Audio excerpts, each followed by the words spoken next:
Já foi. A gente vai falar em terceiro número, ó, terceiro livro, né, que é o livro de Números.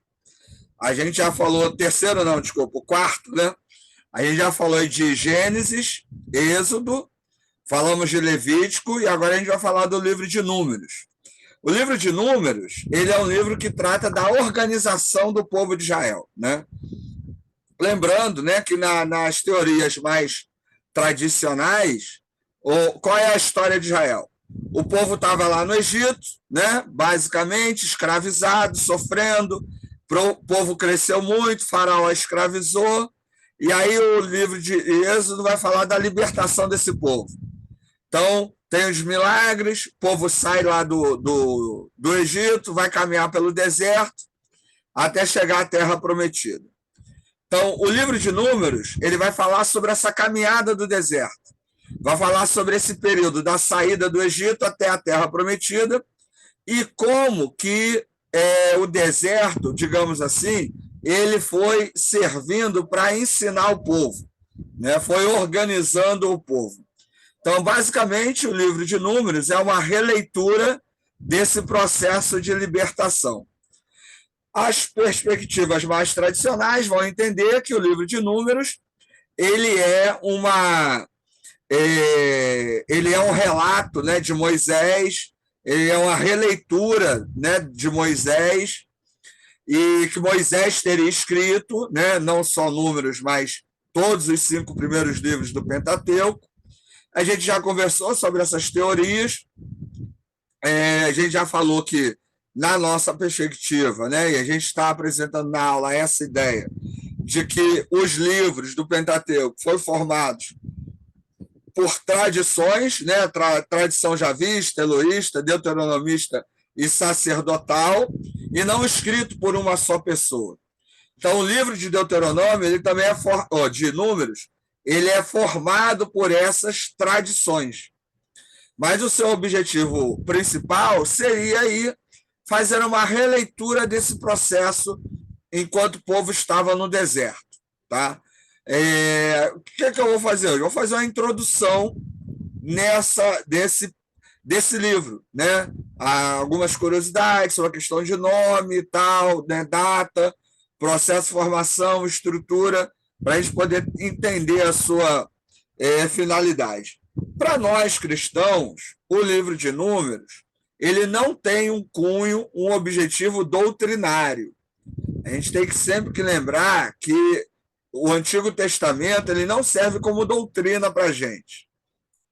Mas esse livro vai nos ajudar a entender o Novo, né? As características, os rituais, né? A simbologia que é expressa no Novo Testamento. Então, compreender o livro de Números também nos ajuda a entender um pouco a base na qual o cristianismo foi formado, né? Foi surgindo aí.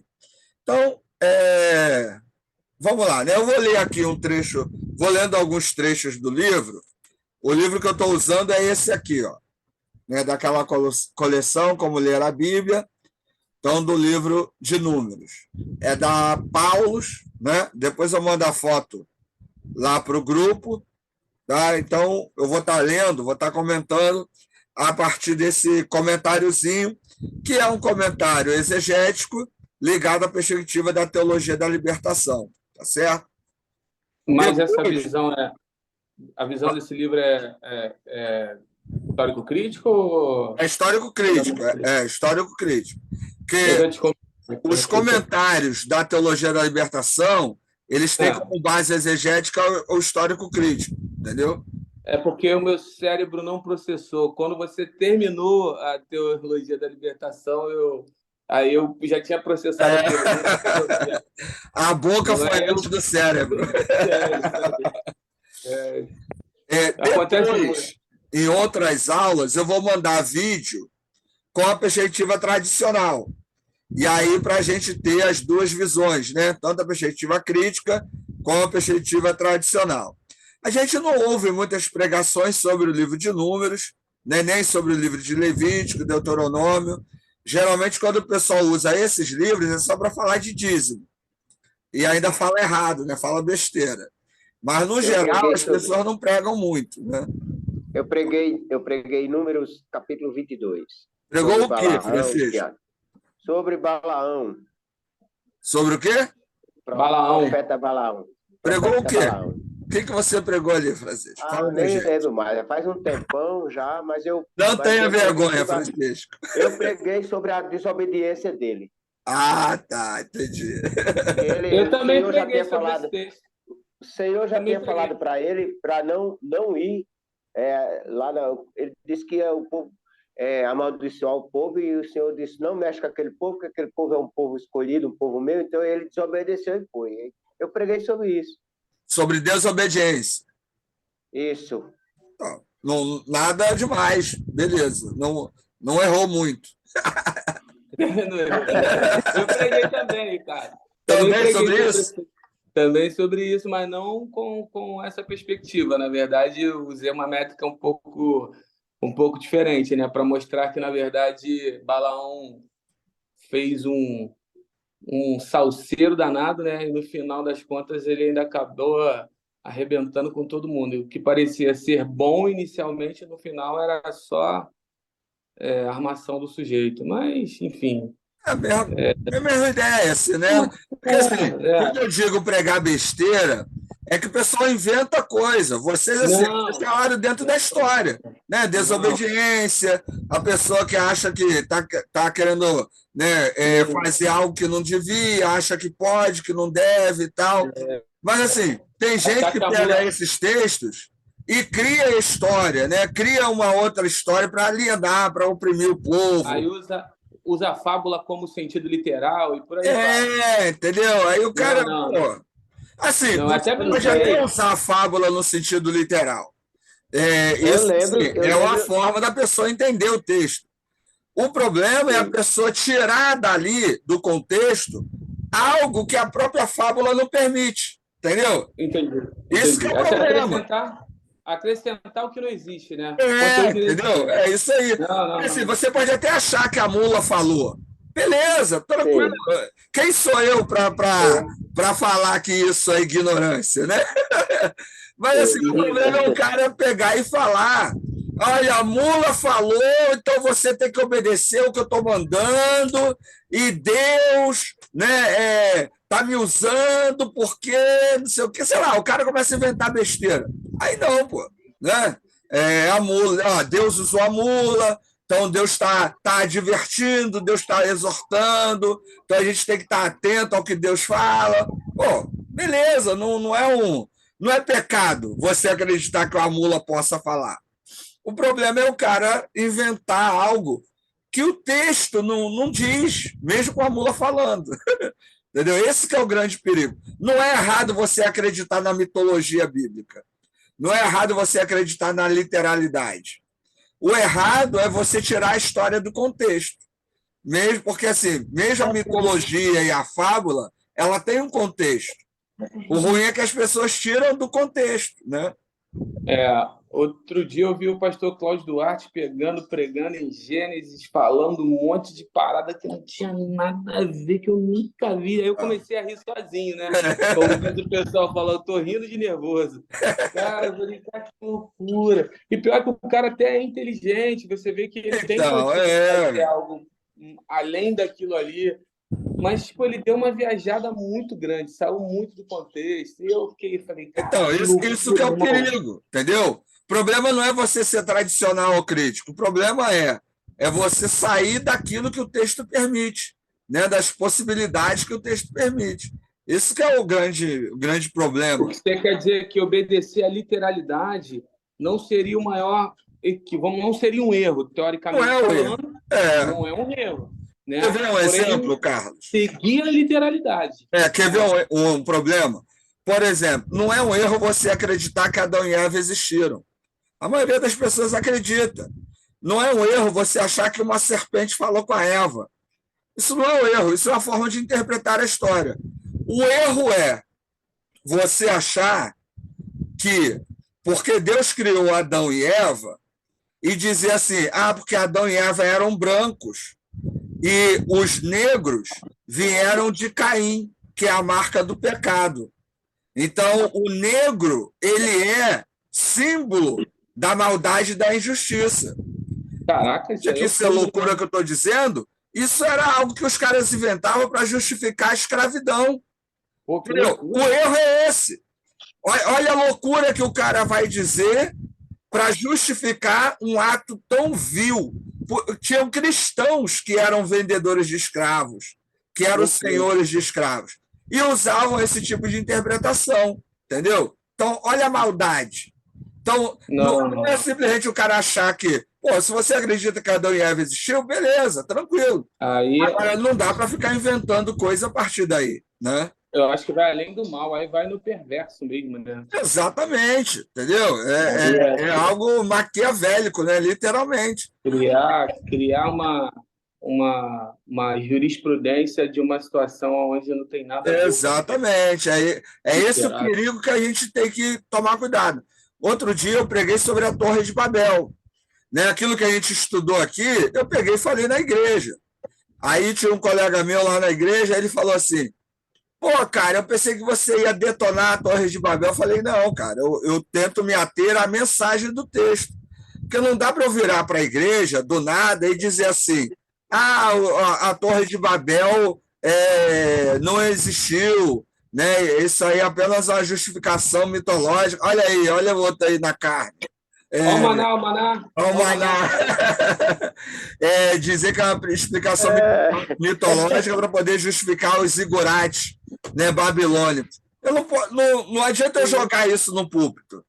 Mas aí eu falei, essa história simboliza a questão da soberba, da arrogância humana. Então, esse texto demonstra que Deus é soberano, a gente não pode se igualar a ele, a gente tem que se submeter à vontade dele, não adianta achar que a gente pode fugir da punição de Deus e tal.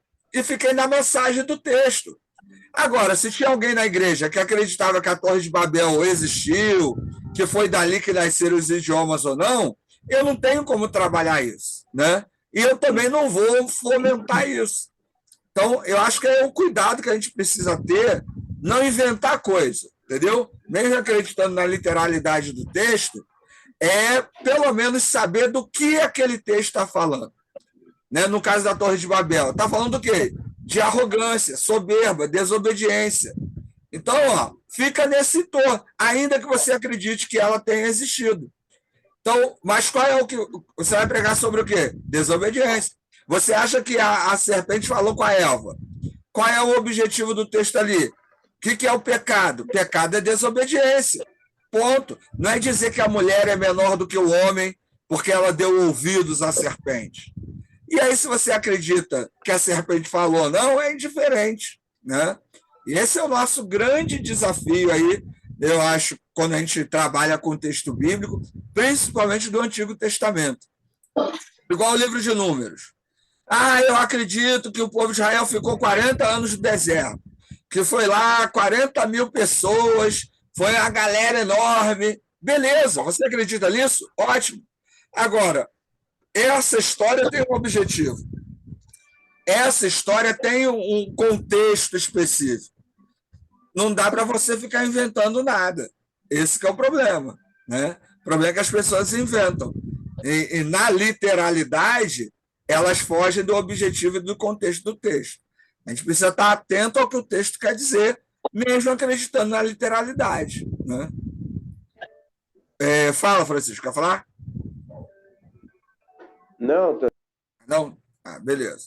Então vamos lá. Vou ler aqui algumas informações sobre o texto, né? Heresia, pô. Tudo heresia, tudo heresia. Você fica calado aí, não assista. O quarto livro da Bíblia faz parte do Pentateuco, né? É também um dos mais complexos desse conjunto. São textos procedentes de várias épocas, reunidos, costurados e às vezes alterados pelo redator final no pós-exílio, que reviu as antigas tradições em vista de adaptá-las ao ambiente e circunstâncias do judaísmo nascente. Sua colocação depois do Levítico e antes do Deuteronômio obedece, portanto, a uma projeção no passado das preocupações atuais do seu redator final. Então, a ideia de Levítico de estar entre Números estar entre Levítico e Deuteronômio esse livro vai organizar, né, as tradições de Israel, vai organizar as histórias de Israel, ele reúne as tradições javista, eloísta, né, e sacerdotal, né, tem textos de várias tradições, e após o exílio, isso é reunido, isso é compilado, para poder dar uma organização para Israel. Se você reparar, Levítico e Números são releituras do Êxodo. Levítico é uma leitura para colocar o sacerdote numa posição de autoridade, e o livro de Números é uma releitura para poder dar uma organização para o povo. Mas, basicamente, eu tenho 2 livros que são releituras do episódio do Êxodo. E o próprio Êxodo é uma forma de releitura do evento, né? Do que aconteceu.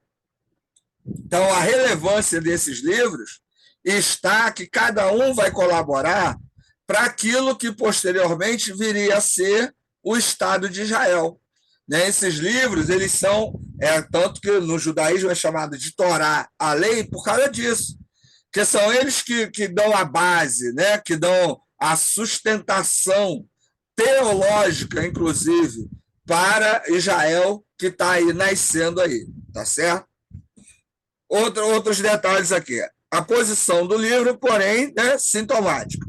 Após a libertação da escravidão no Egito, livro do Êxodo, e a formação recebida no Sinai, livro do Levítico, o povo recebe as últimas instruções e se pôs em marcha pelo deserto, livro de Números, até a planície de Moabe, onde Moisés profere seu último discurso, livro de Deuteronômio, visando a conquista e a organização da terra prometida. Mais do que estritamente histórico, essa organização das tradições é de natureza arquétipica, ou seja, segue um padrão profundo que articula o movimento da escravidão para a liberdade, para a vida. Então, a gente tem no livro de Números a organização da história da seguinte maneira: Egito, deserto, terra prometida. Eu já havia falado para vocês há um tempo atrás que o deserto, no contexto do Antigo Testamento, ele não é sofrimento, mas ele é momento de experiência com Deus. Então, o povo de Israel passou um tempo no deserto, aprendendo, sendo educado por Deus. Jesus teve a tentação no deserto, né? Então passou um tempo de experiência ali, e tanto o povo de Israel quanto Jesus, após a experiência do deserto, eles começam as suas missões. O povo de Israel, ele vai para a Terra Prometida depois de ter sido, digamos assim, ensinado por Deus durante a caminhada do deserto. Então, não importa se você acredita que o povo passou 40 anos no deserto. Não dá para você ficar dizendo que os 40 anos no deserto, o povo aprendeu a fazer ouro, né? O povo aprendeu a não ter problema, não ter dificuldade. Porque, na verdade, o que o livro de Números vai mostrar é que, para ser livre, não dá para você simplesmente sair de um estado para o outro. Eu sou escravo e rapidamente eu me torno livre. Então, é necessário ser educado para viver a liberdade. Pensa bem. Pensa numa criança. Você vira para uma criança e fala para ela que ela pode fazer o que quiser. Ela vai ser guiada pelos instintos. Pensa na gente, né? Vira para alguém e fala assim: você faz o que quiser. Muitas pessoas não sabem viver a liberdade, inclusive dentro da igreja. Tem muito pastor que não ensina a Bíblia para a igreja, porque diz assim: se eu ensinar isso, as pessoas não vêm domingo. Porque se eu disser para as pessoas que se ela não vier domingo para a igreja, Deus não vai abençoar, domingo ela vai para a praia, domingo ela vai para o shopping. Isso é verdade. A maioria das pessoas não sabe viver a liberdade. E aí elas se acostumam às opressões religiosas e ideológicas. Muita gente prefere viver oprimida porque tem medo de ser responsável pelas próprias decisões. Então, essa história não é coisa só da Bíblia, é coisa da natureza humana. Por isso que as pessoas se submetem a ditadores, a opressores, a pessoas, né, abusivas, que de alguma forma é cômodo, né, para pessoas que têm medo, né, de viver essa liberdade e assumir a sua responsabilidade. Na maioria dos seres humanos é assim, a maioria gosta realmente de se submeter. Quando você vai falar de liberdade, as pessoas até acham legal, mas quando você vai dizer que ela tem que assumir a própria vida, a maioria não quer. Por isso que as igrejas estão cheias de pessoas que se submetem a pastores opressores. Mas o pastor diz lá quem vai namorar, o que eu posso vestir, o que eu não posso. Essas igrejas estão lotadas, porque o ser humano gosta disso, né? Lamentavelmente. Então, isso não é novo. Isso é tão antigo quanto a própria humanidade. Certo? Quer falar, Carlos? Você movimentou aí? Quer falar?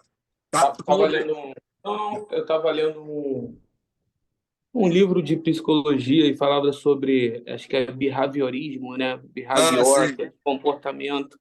Comportamental. Você Aí, condiciona a pessoa, o aluno. e assim, cara, você é aquela coisa, você vai começando a aprender as coisas e às vezes você vai se surpreendendo com determinados comportamentos.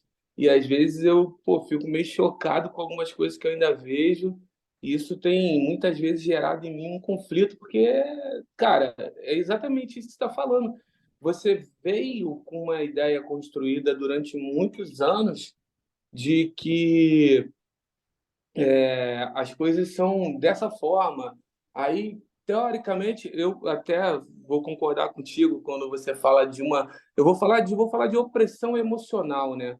A gente acaba sendo submetido a uma carga de pressão onde, por exemplo, se eu não for em um evento da igreja, eu vou citar, se eu não for no culto de oração, Sim, eu não sou abençoado, isso aí. né? No quando o princípio que eu entendo é o que você falou, é de que os lugares estão cheios. O princípio que eu entendo é de que, cara, a gente tem que estar nos lugares por uma opção, por uma escolha, né? Porque E é você exatamente isso. quer. É isso aí. Lutero até falou isso numa das frases dele. Vocês sabem por que que vocês estão aqui? Vocês entendem por que que vocês estão aqui? A gente, Isso às aí. vezes, se você perguntar para o cara e fizer lá um exercício, irmão, por que que tu está aqui? Porque O o cara não pastor vai saber. mandou. Por que que tu veio para cá hoje? Fala aí. É, Fala comigo. Abre teu coração. O que que tu veio fazer aqui? é Por que que isso tu está aí. aqui hoje? Não, o que que tu veio fazer não que é fácil de responder. É o que que tu está fazendo aqui? E aí o cara não sabe responder. O É isso cara aí. vai falar assim, não, eu vim aqui para adorar a Deus. Não, não, não, essa não vale. É, Não, eu vim aqui para cultuar a Deus. Tá, mas não esquece, irmão. Esquece. Então, assim, é bem complicado, cara. E a gente tem que ter um é. equilíbrio muito O grande para ser saber humano, administrar. ele não sabe viver a liberdade. Entendeu? É Eu fantástico. falo isso. Ó, minha filha, só para ilustrar aqui, justamente para falar, corroborar com o comentário e encerrar minha fala, mas vamos lá. Minha filha foi viajar, né? Foi para o exterior com uma amiga minha. Foi para o exterior, não, foi fazer uma viagem em Foz, foi na Argentina, foi rodar por aí, para conhecer alguns lugares. Sim. É coisa de Aí, gente rica, coisa de gente rica. é, ela é adolescente. Aí, ela esperando eu falar para ela, a única frase que eu falei para ela foi o seguinte: falei, filha, não se não, como é que foi que eu falei? Eu falei, meu Deus, deixa eu lembrar a forma que eu falei. Eu falei para ela o seguinte: para ela não fazer nada do que ela viesse se arrepender depois. Foi isso, filha? Foi? Vem cá. Ah, tá, não pode. Foi isso. Dá um E aí ela testemunho olhou pra aí. minha cara assim, pô, pai, é isso tudo que você tem para me dizer? Eu falei, pô, É isso aí. é isso. Aí ela, pô, Você mas só isso. educou, você orientou, você já cuidou dela, ela sabe o que tem que fazer. Isso é a ideia da liberdade, é isso aí. E aí foi o que eu falei. Eu canso de falar isso para ela. Às vezes eu falo, filha, você tem que saber lidar com a liberdade, que a liberdade às vezes atrapalha, as pessoas não sabem lidar com isso. Sim. Às vezes eu não fico sendo cara chato, ditador, impositor, fico ali enchendo o saco, mas aí tem hora que você tem que fazer uma avaliação, porque você está com um excesso de liberdade, então você não está conseguindo administrar as coisas. É E isso é aí. exatamente. Aí, como a gente costuma falar, pô, você não sabe por onde está o vento, né, irmão? Deixou você à vontade, você não sabe para onde você vai. Exatamente, é isso aí, entendeu? Isso não é só a igreja, isso é sistema educacional, a vida, empresa, um monte de lugar, né? Então, esse tipo de questão, a Bíblia fala muito. Quando a Bíblia fala assim, conhecereis a verdade vos libertará, cara, eu vou te dizer o seguinte, 99,9% das pessoas não entende esse versículo. Não entende o que é essa liberdade que o evangelho dá. Porque a pessoa, quando você chega na igreja, aí, por exemplo, fica um mês sem ter ceia na igreja. A pessoa, e não teve ceia esse mês. E agora? Tem que ter ceia. E o pastor não orou, não deu a bênção apostólica. E agora? E não, eu tenho que ir lá no culto. E não, eu tenho que fazer isso. E não, eu tenho que pegar a bênção. E não, eu tenho que fazer aquilo. E a pessoa diz que é livre. Entendeu? Ela está sendo condicionada, né? A ideia do behaviorismo tem a ver com essa ideia do condicionamento. Sim. E ela acha que é livre. Isso que é muito fantástico. E para nós, líderes religiosos, é claro que é melhor ter pessoas que se submetam, né? Para o líder religioso, a melhor coisa é essa. Só que assim, cara, a mensagem da Bíblia não é essa. O evangelho é de extrema liberdade. O evangelho, ele não permitiria nem a igreja do jeito que é, né? Mas o ser humano não consegue lidar com isso. Você é batista, certo?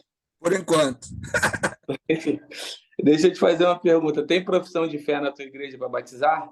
Na minha igreja? Cara, eu batizei uma pessoa só, mas geralmente eu faço. Meu Deus, tu bateu o recorde. Vamos lá. Beleza, profissão de fé. Aí você tem lá na classe de catecúmeno, né? Não tem isso não. Não, a maioria das igrejas tinha. Aí tu ensina para o cara. Vamos lá. Quais são as ordenanças deixadas por Jesus? Batismo e ceia. Legal. Aí você ensina que existe um caso de exceção de alguém, claro, o pessoal do Velho Testamento, mas o cara do ladrão da cruz que não foi batizado, mas a gente acredita que ele está no paraíso com Jesus. Beleza. Batismo não salva. Batista acredita que batismo não salva. Legal. Aí no outro domingo eu vou lá e vou pregar assim. Quem crer e for batizado será salvo. E quem não foi batizado? O que eu faço com esse cara? Você tem que trabalhar o contexto. Esse texto... Mas olha só, esse texto não está estabelecendo uma doutrina. Esse texto, para aquele grupo ali, a ideia do batismo, ele não é para você entrar na igreja. O batismo era a declaração pública de que eu... Opa, valeu. De que eu não concordo com a velha tradição judaica. Não tem a ver com a ideia de entrar na igreja, entendeu? Então, se eu for pregar nesse texto, eu pregaria explicando esse contexto primeiro, que o batismo ali é um símbolo de protesto contra a religiosidade de Jerusalém, né? Essa religiosidade simbólica, né? Estereotipada, né? A ideia seria essa.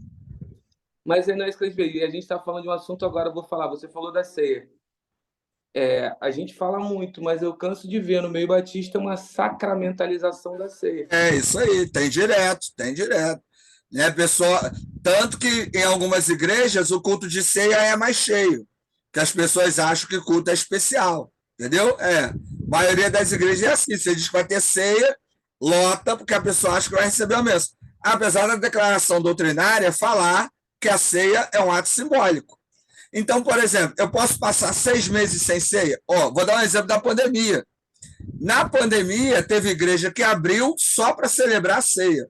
Cara, isso é a maior ignorância do mundo. Foi isso.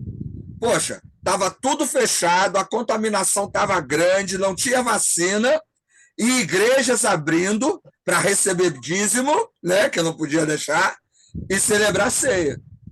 Porque Deus vai abençoar. Muita gente morreu. Eu tenho colegas pastores que morreram nesse período porque foram contaminados os manés. Aí você vai o que estava fazendo para Deus. Cara, para nós batistas, sim, é ignorância o cara fazer um negócio desse, né? Mas isso é real, cara. Agora, vira para a igreja e fala isso. As pessoas se chocam, né? Geralmente, nas igrejas que eu pastorei, eu sempre converso, ensino, explico essas coisas, mas as pessoas sempre se chocam. Uma das igrejas que eu pastoreei tinha um diácono, que eu dando a aula, explicando sobre a declaração doutrinária, falando sobre essa questão da ceia. Aí ele fala assim, mas pastor, a ceia é um culto especial. Falei, meu irmão, não existe culto especial. Nós somos batistas. Batista acredita que todo culto é a mesma coisa. A ceia é um ato simbólico, não confere bênção, não confere graça. Ah, mas na Assembleia, da onde eu vi, então volta para a Assembleia. Você não é batista. E ele ficou bicudo comigo, ficou injuriado. Falei, nós batistas não acreditamos nisso. E ele era diácono há um tempão. Eu virei para ele e falei assim, ó, o senhor não tem condições de ser diácono. O senhor não conhece a doutrina da igreja. Então, assim, esse tipo de coisa, as pessoas vão se apegando, né? Aí tem gente que mistura coisas de outras doutrinas, vai juntando, né? O aprisionamento vai acontecendo e ela diz que é livre. Tá acabando o tempo aí, ó. Vamos voltar no mesmo link. E aí a gente continua. Mesmo link aí. Aí você fala aí. Você ia falar e você fala o que você ia falar. Mesmo link.